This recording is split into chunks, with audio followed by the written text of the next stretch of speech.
असंभव कुछ नहीं होता दोस्त, ये परिकल्पनाएं हैं खाली।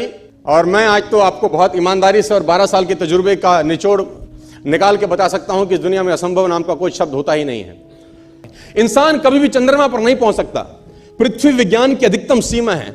डॉक्टर ली दी फॉरेस्ट मशहूर वैज्ञानिक हुए, बहुत बड़े साइंटिस्ट हुए। एक स्टेटमेंट इन्होंने पास किया 1955 के अंदर, 1955 ही पास द स्टेटमेंट कि इंसान कभी भी चंद्रमा पर नहीं पहुंच पाएगा। It is impossible for a human being to cross Indian globe, earth globe. और पृथ्वी विज्ञान की अधिकतम सीमा है, लेकिन किसी बहरे ने इस बात सुना नहीं और पहुंच गया एक आदमी अपना बस्ता उठा के, जिसका नाम था इन 1969। और उसके बाद तो स्पेस जर्नी ऐसी हो गई जैसे आप और मैं अभी पतिया और बैंकॉक चले जाते हैं।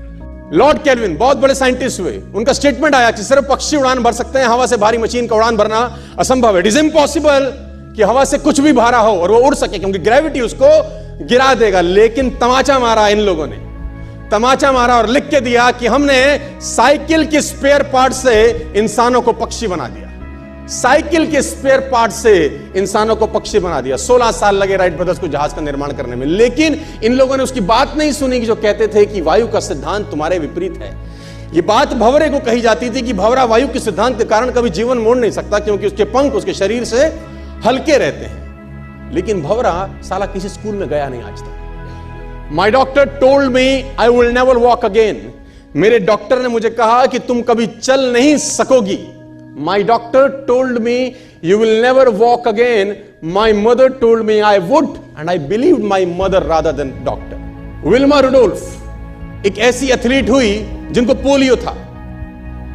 पोलियो था जिनको डॉक्टर ने कहा तू चल नहीं सकती, मां ने कहा तू चल सकती है। उसने कहा मैंने डॉक्टर की बात नहीं मानी, मैंने अपनी मां की बात मानी। 3 ओलंपिक गोल्ड मेडल जीती है लड़की, 3 ओलंपिक गोल्ड मेडल, जिसको डॉक्टर कह रहा है कि तू चल।